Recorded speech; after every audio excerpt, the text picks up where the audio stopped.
Principal ने मेरे कीचड़ से सने जूतों को देखा और सचमुच छात्रों से मेरी गंदी शक्ल के लिए माफ़ी मांग ली। उन्हें नहीं पता था कि मैं आज एक लड़के की ज़िंदगी हमेशा के लिए बदलने वाला हूँ। मेरा नाम प्रमोद है, मैं 40 साल का हूँ और मेरे गांव की सख्त मिट्टी से मैं तब से लड़ रहा हूँ से मुझे कानूनी तौर पर गाड़ी चलाने की भी इजाज़त नहीं थी। मेरा कोई लिंक्डइन प्रोफाइल नहीं है, कोई रिटायरमेंट फंड नहीं है। मेरे पास 1 एकड़ ज़मीन है, तीसरी पीढ़ी का कर्ज, और ऐसे हाथ जो 1999 से कभी सच में साफ नहीं हुए। 50 सालों से अंधेरी और बारिश से भरी हुई रातों में बछड़ों को जन्म दिलाता रहा। जब बाकी दुनिया रजाइयों के नीचे सो रही होती है, मैंने अपना पूरा जीवन मौसम पर दांव लगाया है। कभी बारिश के लिए दुआ करते हुए तो कभी तपती धूप में अपनी मकई को भूरे कागज़ में बदलते हुए। पिछले महीने मेरे बेटे ने मुझसे जिद की कि मैं उसके स्कूल आऊं। मैंने मना करने की बहुत कोशिश की क्योंकि मुझे पता था वहाँ पे कौन कौन लोग आने वाले हैं। और सच में जब मैं उस परिसर में दाखिल हुआ तो मैं बिल्कुल अलग नज़र आ रहा था। मेरी बाईं ओर एक बहुत बड़ा वकील था जिसका सूट मेरी गाड़ी से भी ज़्यादा महंगा था, और दाईं ओर एक सॉफ्टवेयर इंजीनियर जो अपनी कंपनी को विदेशों में शिफ्ट करने की बात कर रहा था। मेरी ही तरह वहाँ कुछ और लोग भी थे जो उन कॉलेजों में जाने के दबाव से डूबे जा रहे थे जिनका खर्च वे उठा भी नहीं सकते थे।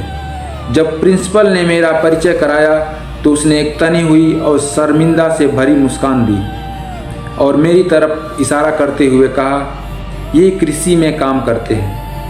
उसने इसे ऐसे कहा जैसे मैं कोई बीमारी हूँ, जैसे मैं इस दुनिया के लिए बना ही नहीं था। मेरी वहाँ उपस्थिति सभी लोगों को बोझिल कर रही थी।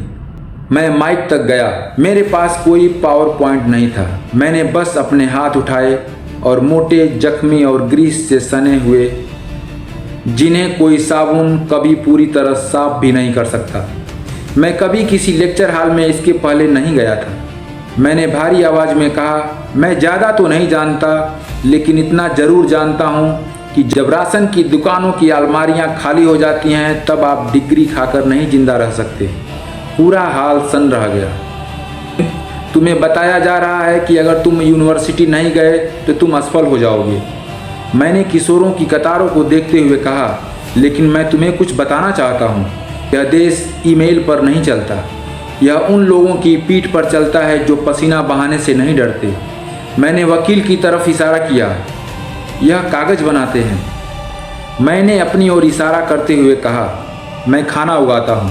बर्फीला तूफान आता है, सप्लाई रुक जाती है तो कागज़ तुम्हारे बच्चों के पेट नहीं भर सकते। मेरे अनाज ही आपके पेट भरेंगे।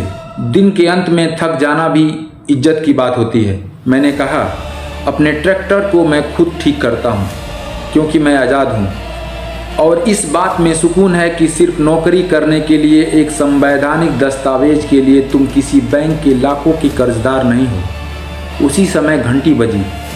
ज़्यादातर बच्चे भाग गए फिर से अपने फ़ोनों में खो जाने के लिए, लेकिन एक लड़का रुक गया। वह दुबला पतला सा था। उसके कपड़े भी उतने खास नहीं थे। ज़मीन की ओर देखते हुए फर्श की मैट पर अपने जूतों से ठोकर मार रहा था और धीरे से बुदबुदाया, मेरे पापा मैकेनिक हैं।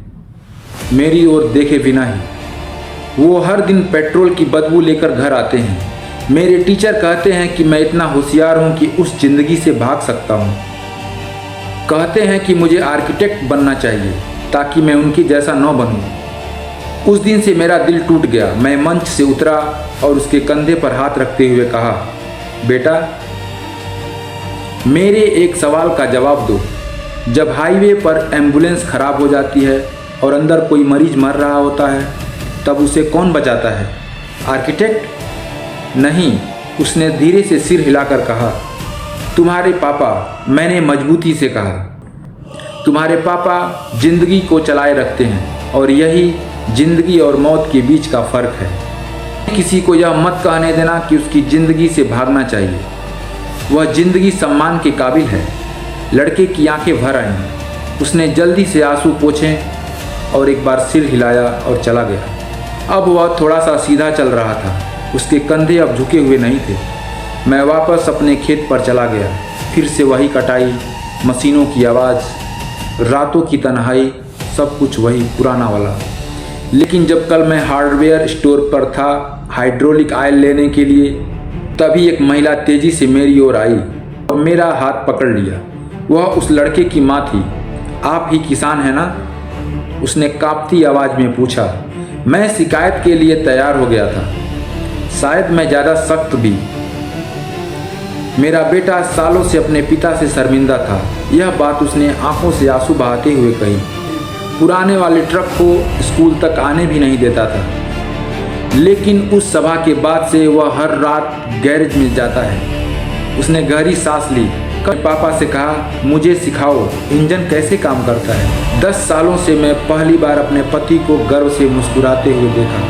हम औजारों और नट बोल्टों के बीच स्टोर के उस गलियारे में खड़े थे। मेरी आंखें भी भर आई थीं। हमने इस देश में एक भयानक गलती की है। हमने एक पूरी पीढ़ी को यह यकीन दिला दिया है कि हाथों से काम करना सिर्फ आखिरी विकल्प है। हमने प्लम्बरों, इलेक्ट्रिशियनों, किसानों और मैकेनिकों को चुप करा दिया। उन्हें उनकी बोलने की आज़ादी छीन ली। उन्हें छोटा महसूस कराया ताकि यूनिवर्सिटियों में डिग्रियां बेची जा सके। लेकिन सच्चाई यह है कि आप जितने चाहें CEO बना लें, इन्फ्लुएंसर बना लें, बीज न बोए, अगर कोई पाइप न वेल्ड करे, अगर कोई रिंच न घुमाए, तो यह सभ्यता जो ऊंचे ऊंचे आलीशान बिल्डिंगों में बैठी रहती है 3 दिनों में ही ढह जाएगी।